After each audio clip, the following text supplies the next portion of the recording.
दोस्तों, स्वागत है आपका मलिक रिएक्शन पर। तो चलिए शुरू करते हैं आज की हमारी खास कहानी, जिसका नाम है रेपुंज़ल। प्रेम, विश्वास और आज़ादी की कहानी। सालों पहले एक राजा और रानी थे।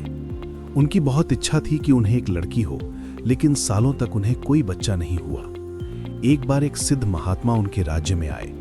उन्होंने रानी को एक चमकदार पौधा दिया, जिसे खाने के बाद रानी गर्भवती हो गई। 9 महीने के बाद राजा और रानी के यहाँ एक सुंदर सी राजकुमारी पैदा हुई, जिसका नाम रेपुंज़ल रखा गया। रेपुंज़ल बहुत ही सुंदर थी, जिसके सुनहरे बाल थे। महात्मा के आशीर्वाद से वो कुछ जादुई शक्तियों के साथ पैदा हुई थी, जिसके बारे में उसके माता पिता को कोई खबर नहीं थी। लेकिन उन्हीं के महल के पीछे रहने वाली बूढ़ी जादूगरनी को इस बात का पता चल गया। उसे पता था कि राजकुमारी के बालों में शक्ति है, जो उसे सदा के लिए जवान बनाए रख सकती है। इसी लालच में उसने रेपुंज़ल का अपहरण कर लिया और उसे अपने साथ बहुत दूर ले गई। जादूगरनी ने उसे एक मीनार में बंद कर दिया, जिसने कोई भी सीढ़ियां नहीं थी। धीरे धीरे रेपुंज़ल बड़ी होने लगी और वो जादूगरनी को ही अपनी मां समझने लगी। रेपुंज़ल के बाल धीरे धीरे बड़े होने लगे। जब भी वो गाना गाती तो उसके सुनहरे बाल लाइट की तरह चमचमाने लगते। दुष्ट जादूगरनी ने रेपुंज़ल को बाहरी दुनिया से बिल्कुल अलग रखा।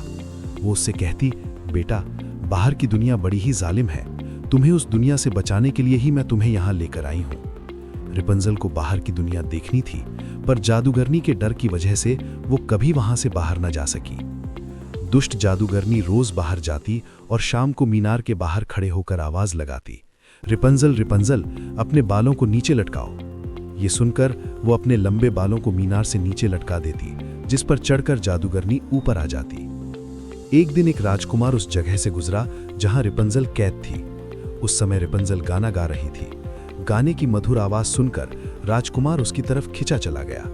उसने देखा कि मीनार में एक लड़की गाना गा रही है, जो बहुत ही सुंदर है, पर मीनार में जाने का कोई रास्ता नहीं था।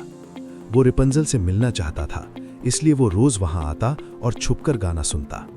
एक दिन उसने जादूगरनी को रेपुंज़ल के बालों के सहारे ऊपर चढ़ते हुए देखा।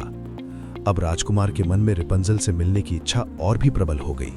जादूगरनी के जाने के बाद वो मीनार के पास गया और वही बात बोली जो जादूगरनी उससे कहती, रेपुंज़ल, रेपुंज़ल, अपने बालों को नीचे लटकाओ। ये सुनकर रेपुंज़ल ने सोचा, ये तो माँ जादूगरनी है, और अपने बाल नीचे लटका दिए। राजकुमार उसके बालों के सहारे ऊपर आया।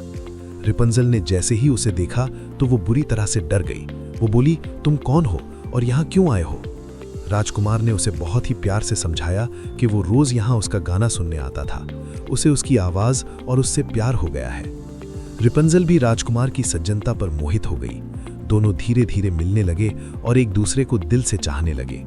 रेपुंज़ल ने एक दिन राजकुमार से बाहर की दुनिया देखने के सपने के बारे में बताया। तभी राजकुमार ने निर्णय किया कि वो उसे इस कैद से आजाद करवाकर उसे अपने साथ महल में ले जाएगा। राजकुमार अब रोज अपने साथ रेशम के कुछ धागे लेकर आता, जिससे रेपुंज़ल एक रस्सी बनाने लगी, ताकि उसके सहारे वो दोनों यहाँ से भाग सकें। लेकिन भाग्य को कुछ और ही मंजूर था। एक दिन जादूगरनी ने राजकुमार को मीनार से नीचे उतरते हुए देख लिया। ये देखकर दुष्ट जादूगरनी बहुत ज्यादा गुस्सा हो गई और रेपुंज़ल पर चिल्लाने लगी, मुझे लगा था मैंने तुझे बाहर की दुनिया से दूर रखा था, पर तू तो चुप चुप के इस राजकुमार से मिलती रही। तुझे इसकी सजा जरूर मिलेगी। गुस्से में दुष्ट जादूगरनी ने रेपुंज़ल के बाल काट दिए और उसे रेगिस्तान में छोड़ आई। रेपुंज़ल के बाल काटते ही वो बूढ़ी हो गई। उसने अब राजकुमार से बदला लेने की ठानी। दोपहर को जब राजकुमार आया तो रेपुंज़ल, रेपुंज़ल चिल्लाने पर जादूगरनी ने उसके कटे हुए बालों को नीचे लटका दिया। जैसे ही राजकुमार उस पर चढ़ने लगा तो जादूगरनी बोली, तुम जिस लड़की की तलाश में आए हो वो अब यहाँ नहीं है। तुमने उससे प्रेम करके सबसे बड़ी गलती की है। आज के बाद तुम कभी नहीं मिल पाओगे। ये कहकर उसने राजकुमार को धक्का दे दिया।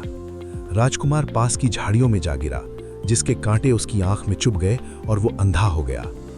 कई महीनों तक राजकुमार जंगलों में भटकता रहा। उधर रेपुंज़ल की दिन रात राजकुमार को याद करके रोती रहती। एक दिन राजकुमार रेपुंज़ल को ढूंढते ढूंढते उस रेगिस्तान में पहुंच गया, जहां दुष्ट जादूगरनी ने उसे छोड़ा था। रेपुंज़ल के रोने की आवाज सुनकर वो राजकुमार उसके पास पहुंच गया। राजकुमार को देखकर रेपुंज़ल दौड़ी दौड़ी उसके पास आई और उसे गले लगाकर रोने लगी। जैसे ही रिपंजल के आंसू राजकुमार की आंखों पर गिरे, उसकी आंखों की रोशनी फिर से वापस आ गई। राजकुमार रिपंजल को अपने महल ले गया। वहां उनका विवाह हुआ। थोड़े दिनों बाद जब रिपंजल की कहानी राज्य में फैली कि बचपन में उसे एक जादूगरनी उठाकर ले गई थी, तो ये सुनकर पड़ोसी राज्य के राजा रानी उसके पास आए।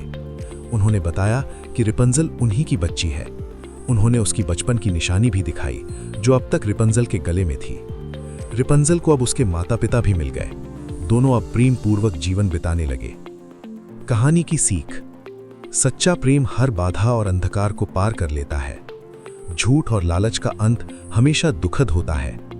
आजादी हर इंसान का अधिकार है, उसे डर के नाम पर छीना नहीं जाना चाहिए। सच्चे आंसू और सच्ची भावना में चमत्कार करने की शक्ति होती है। अंत में सत्य और प्रेम की ही जीत होती है। अगर आज की कहानी ने आपके दिल को जरा सा भी छुआ हो तो वीडियो को लाइक जरूर करें, और ऐसी ही नई नई दिल छू लेने वाली कहानियां सुनने के लिए मलिक रिएक्शन को सब्सक्राइब करना न भूलें। हम बहुत जल्द फिर मिलेंगे, एक नई कहानी के साथ, एक नए एहसास के साथ। तब तक खुद का भी ख्याल रखें और अपने अपनों का भी। जय हिंद।